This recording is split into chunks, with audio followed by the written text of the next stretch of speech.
Le Parlement israélien refuse une nouvelle fois une enquête sur le 7 octobre. Que cherche-t-il à cacher? Mercredi 22 octobre, donc c'est très récent, à la Knesset, le Parlement israélien, tous les membres issus de la coalition au pouvoir ont voté contre l'ouverture d'une enquête parlementaire sur le 7 octobre. Cette commission d'enquête est réclamée depuis 1 an et demi par les familles des victimes israéliennes, réunies au sein d'un collectif nommé Conseil d'octobre. Les proches de 200 personnes tuées veulent comprendre ce qu'il s'est passé ce jour-là et comment une telle attaque a-t-elle pu avoir lieu. Netanyahou et son gouvernement font tout pour retarder au maximum la création de cette commission et maintenir une opacité totale. Les familles ont appelé à manifester. C'est la deuxième fois cette année que l'extrême droite au pouvoir empêche cette commission. Le 22 janvier, déjà, les députés israéliens avaient voté contre et bloqué toute possibilité de recours pendant 6 mois. Les familles avaient hurlé honte à vous dans ce Parlement. Avec ce nouveau refus, elles viennent donc de nouveau de voir leur demande rejetée. Mais que cherchent à cacher Netanyahou et ses complices? Pourquoi les dirigeants fascistes d'Israël refusent-ils une enquête sur un drame qu'ils ont pourtant massivement instrumentalisé pour déclencher un génocide à Gaza? Quelques éléments de réponse. Le soutien de l'extrême droite israélienne au Hamas. Avant même le 7 octobre, Netanyahou et ses amis étaient les alliés objectifs du Hamas. Quiconque veut contrecarrer la création d'un État palestinien doit soutenir le renforcement du Hamas et transférer de l'argent au Hamas. Cela fait partie de notre stratégie. Ce sont les propos qui étaient tenus par le Premier ministre israélien.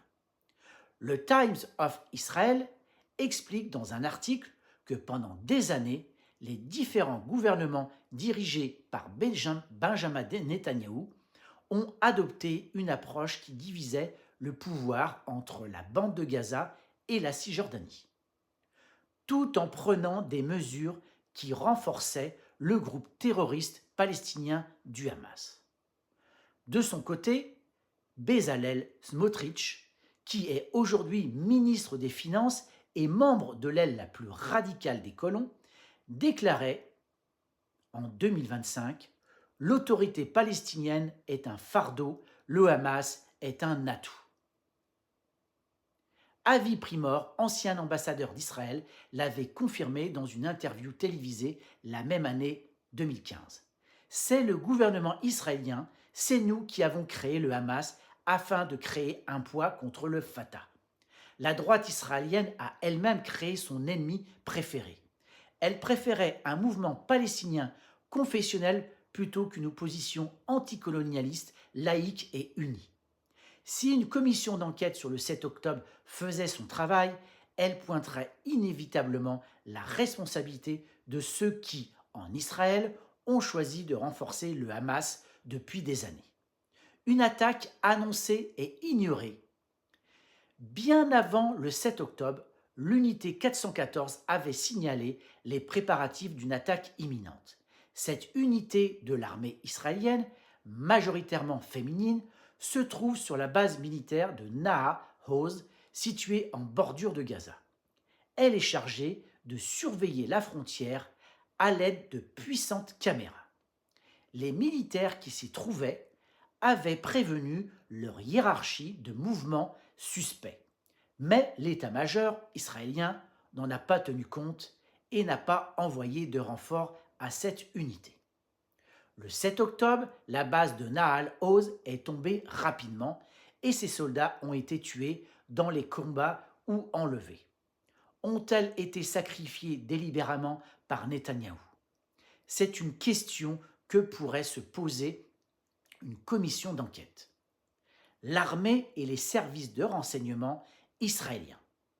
avait également reçu de multiples avertissements des services secrets égyptiens qui faisaient état, eux aussi, d'un projet d'attaque.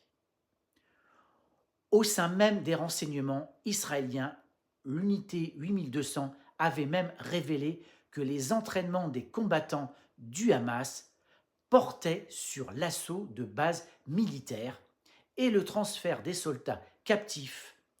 Donc là, on voit bien que l'unité estimait que l'objectif était de prendre 200 à 250 otages. C'est précisément ce qu'il s'est passé. Le gouvernement israélien n'en a pas tenu compte non plus. Pire, un énorme festival de musique a été maintenu par les autorités israéliennes, littéralement aux portes de Gaza, et l'armée elle-même reconnaît que ses effectifs étaient dégarnis le 7 octobre, car ils étaient occupés à sécuriser des colonies à l'autre bout du pays. Un choix délibéré, peut-être. Qui a tué les victimes israéliennes du 7 octobre? Au sein de l'armée israélienne, il existe une consigne appelée Directive Hannibal, visant à empêcher tous les moyens la capture de soldats, y compris en sacrifiant la vie des personnes capturées. Elle est utilisée depuis les années 1980. Avant la guerre de Gaza en 2008-2009, le lieutenant-colonel Chouki Ribak affirmait qu'aucun soldat ne serait enlevé à n'importe quel prix, dans n'importe quelle condition, même si cela signifie qu'il se fait exploser avec sa propre grenade avec ceux qui essayent de le capturer. L'usage de cette doctrine lors de l'attaque du 7 octobre a été sérieusement questionné. Le grand quotidien israélien, Haaretz, y a répondu de manière catégorique. Dans une enquête parue le 7 juillet 2024, le journal confirme que la directive Hannibal a été employée pour empêcher le Hamas de ramener des otages, y compris en tuant ces derniers. Des documents et des témoignages prouveraient qu'Israël n'a pas hésité à massacrer ses propres soldats, mais aussi des civils.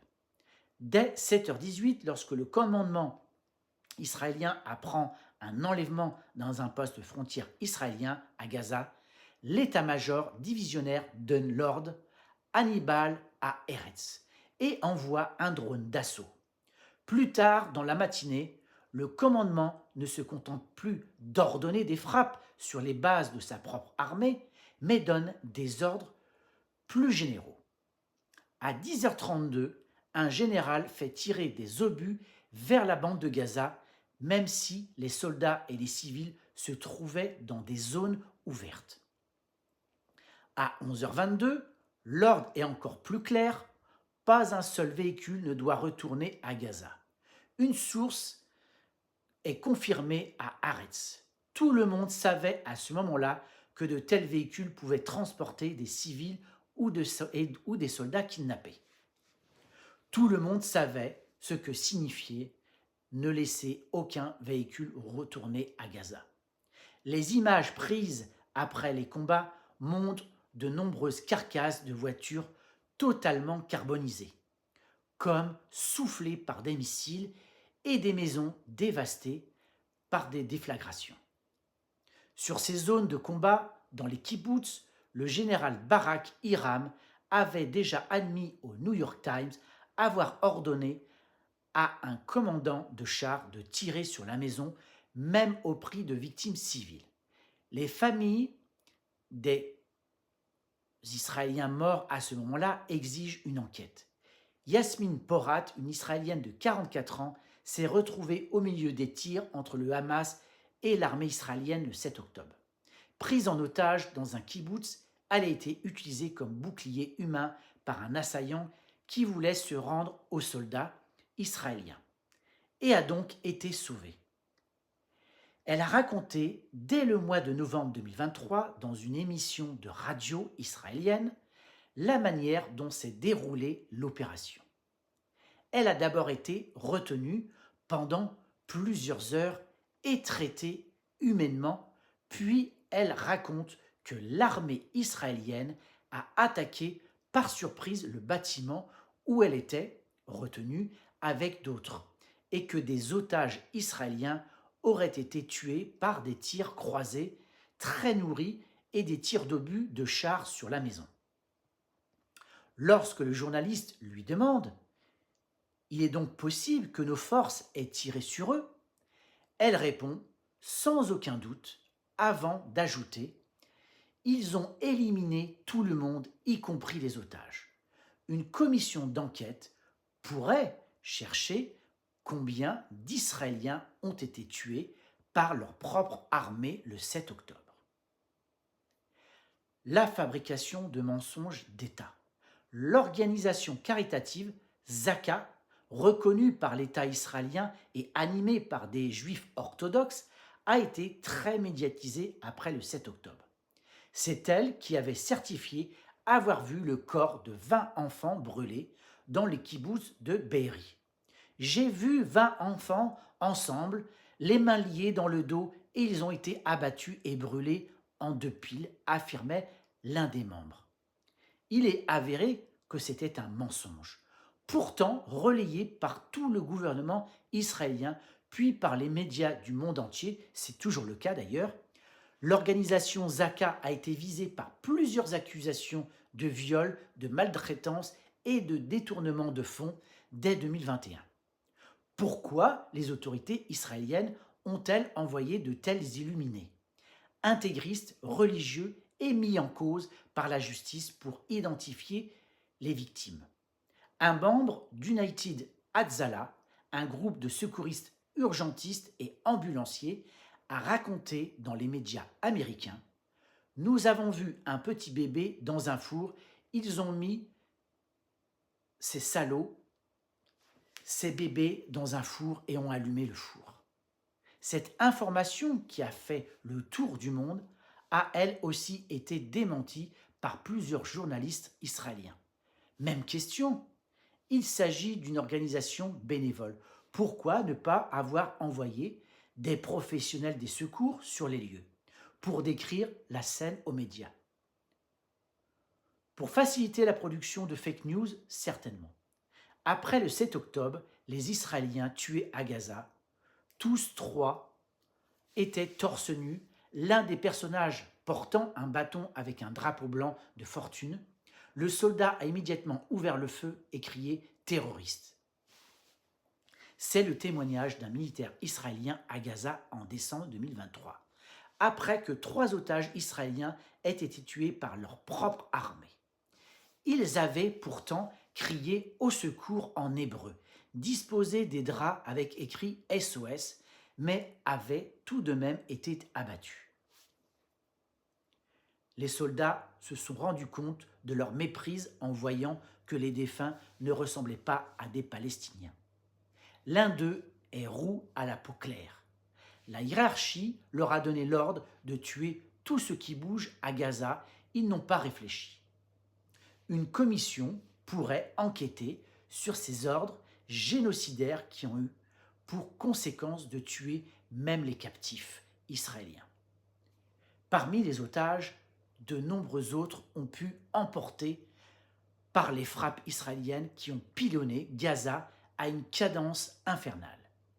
Il est établi que Netanyahou a délibérément saboté les tentatives de négociation de cessez-le-feu et de libération de captifs malgré la demande des familles et des manifestations massives à Tel Aviv. Combien d'Israéliens ont été tués entre-temps sous les bombes de l'aviation israélienne? Enfin, depuis l'attaque terrestre de Gaza qui a débuté le 29 octobre 2023, la presse estime qu'en moyenne, 2 à 6 soldats ont été tués chaque semaine par des tirs amis. Le 16 mai 2024, un char d'une unité de blindés israélienne a tiré 2 obus sur un bâtiment où étaient rassemblés des soldats à Jabalia, tuant 5 d'entre eux et blessant les autres. Encore une question sur laquelle une commission d'enquête parlementaire aurait pu se pencher. Mais toutes ces zones d'ombre extrêmement troublantes ne seront donc pas traitées par une commission d'enquête parlementaire. N'oublions pas que les médias occidentaux ont créé une campagne de propagande d'une ampleur inédite pour justifier le génocide du peuple de Gaza au nom des atrocités commises le 7 octobre. Officialiser les crimes, manipulation et complicité des fascistes israéliens dans la fabrication même de cet événement fondateur achèverait de les discréditer. Donc là, on le voit bien, on a là des questions hyper troublantes sur ce qui s'est passé le 7 octobre, qui est un véritable massacre, hein. Il n'y a aucun doute là-dessus. Mais on peut se poser la question, mais qui était derrière tout ça? Est-ce que ce n'était pas voulu? Est-ce que ce n'était pas organisé pour justement justifier la destruction de la bande de Gaza et récupérer les terres? Qu'en sera-t-il de la Cisjordanie? Car aujourd'hui, on le voit bien, les terres palestiniennes en Cisjordanie sont de plus en plus occupées par des colonies. Il y a des atrocités qui se passent là-bas. Malheureusement, la communauté internationale ne dit presque plus rien.